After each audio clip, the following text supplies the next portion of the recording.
जो जीवन हमें मिला है वो सुंदर हो सकता है, खुशनुमा नहीं।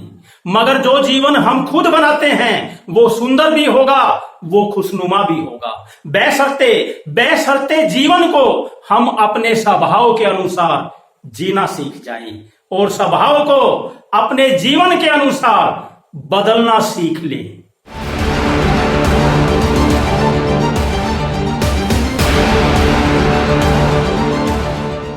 हेलो फ्रेंड्स, मैं साजन दीवानी, लाइफ डिजाइनर, सक्सेस एग्जीक्यूटिव, स्वागत करता हूं आप सभी का अपनी सिनेमैटिक मोटिवेशनल फैक्ट्री पर। नमस्कार। आज का वीडियो उन लोगों के लिए जो अपने प्रेजेंट के साथ नहीं जीते, अपने फ्यूचर के साथ नहीं जीते, बस गुम होकर रह जाते हैं कहीं ना कहीं अपने पास्ट के अंदर। जिंदगी के हर छोटे बड़े इवेंट के लिए, जिंदगी की हर छोटी बड़ी घटना के लिए एक ही शिकायत करते हैं, काश ऐसा हो गया होता, काश ऐसा नहीं हो गया होता, काश वैसा हो गया होता, काश वैसा नहीं हो गया होता।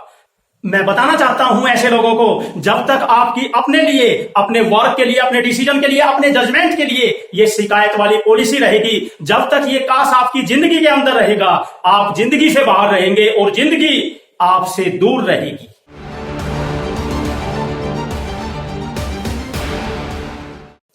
अगर दुनिया के सबसे ज्यादा दुखी लोगों की एक कैटेगरी बनाई जाए तो इसके टॉप लिस्टेड लोग वो होंगे जो अपने पास्ट के अंदर जाकर लगातार शिकायतें करते रहते हैं। मैंने इस घर के अंदर जन्म क्यों लिया, काश मेरा जन्म कहीं और हुआ होता, मैंने इस इंसान के साथ शादी क्यों की, काश मैंने किसी और को पसंद किया होता, बॉस ने मुझे धक्के देकर एक अच्छी नौकरी से निकाल दिया क्योंकि मैंने उसके साथ झगड़ा किया था, काश मैंने झगड़ा ना किया होता, कुछ वक्त की देरी से मेरी फ्लाइट छूट गई, काश मैं समय पर पहुंचा होता, पार्टी के अंदर मेरी चप्पल क्या टूटी, सभी मुझ पर हंस रहे थे, काश मैंने उस रोज में चप्पलें ना डाली होती। अपने बनाए हुए दुख हजारों हैं, हर दुख आसपास है, हर दुख के ऊपर काश का ताज है। अब इन दुखी लोगों को कैसे समझाया जाए? जितने आप काश के ताज बढ़ाते चले जाएंगे, आपके दुख भी उतने ज्यादा फैलते चले जाएंगे, क्योंकि जिंदगी की हर घटना हमारे हाथ में नहीं होती, बीते हुए वक्त को वापस भी नहीं लाया जा सकता।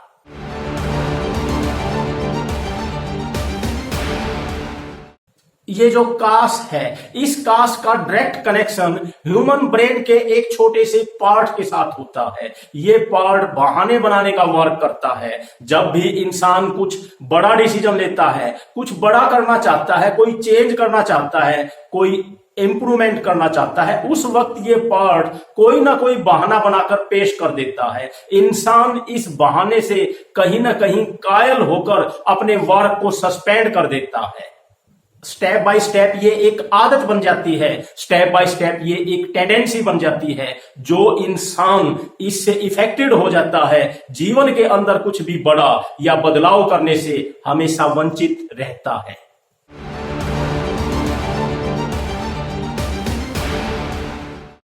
किसी भी प्रॉब्लम का एक मास्टर सॉल्यूशन ये भी है, प्रॉब्लम को प्रॉब्लम बनने न दिया जाए, प्रॉब्लम को प्रॉब्लम लेवल तक पहुंचने न दिया जाए। फ्रॉम बिगिनिंग ऐसे बहानों पर कंट्रोल करने की आदत डालें। अपने आप के साथ एक प्रॉमिस करें, मैं लाइफ के अंदर कभी भी का शब्द का यूज नहीं करूंगा। बावजूद इसके अगर आप इस टेंडेंसी से इफेक्टेड रह जाते हैं तो उस वक्त वर्क जरूर करें जब आपका ब्रेन आपको वर्क रोकने के लिए कोई एक्सक्यूज पेश करे।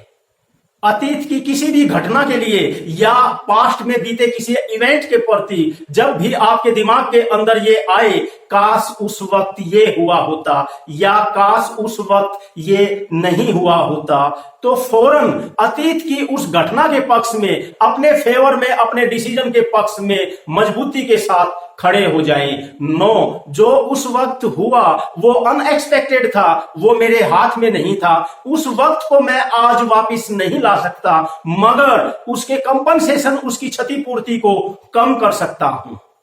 अगेन एंड अगेन जब आप ऐसा रिपीट करने लगेंगे, आपके बहानेबाजी बनाने वाले पार्ट्स को पता चल जाएगा, अब उसकी बहानेबाजी किसी भी रूप में नहीं चलेगी। वो अपनी एक्टिविटीज को कम कर देगा या बंद कर देगा। आप अपने पूरे ब्रेन को ये आदेश भी रिलीज कर सकते हैं कि बहानेबाजी को आप किसी भी तरह अफोर्ड नहीं करेंगे, किसी भी तरह आप बहानेबाजी के चक्कर में पड़कर अपने वर्क को सस्पेंड नहीं करेंगे। ऐसा जब बार बार आप सोचना शुरू कर देंगे, उसे अमल में लाना शुरू कर देंगे, आपका ब्रेन पार्ट्स आपके लिए बहानेबाजी की चैट बंद कर देगा।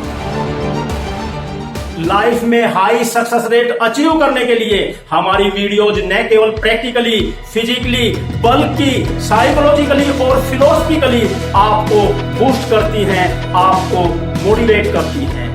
इस चैनल को आज अभी सब्सक्राइब कीजिए ताकि ये वीडियोज आपकी जिंदगी का हिस्सा बन सके और हम आपकी लाइफ को सफलता का हिस्सा बना सकें।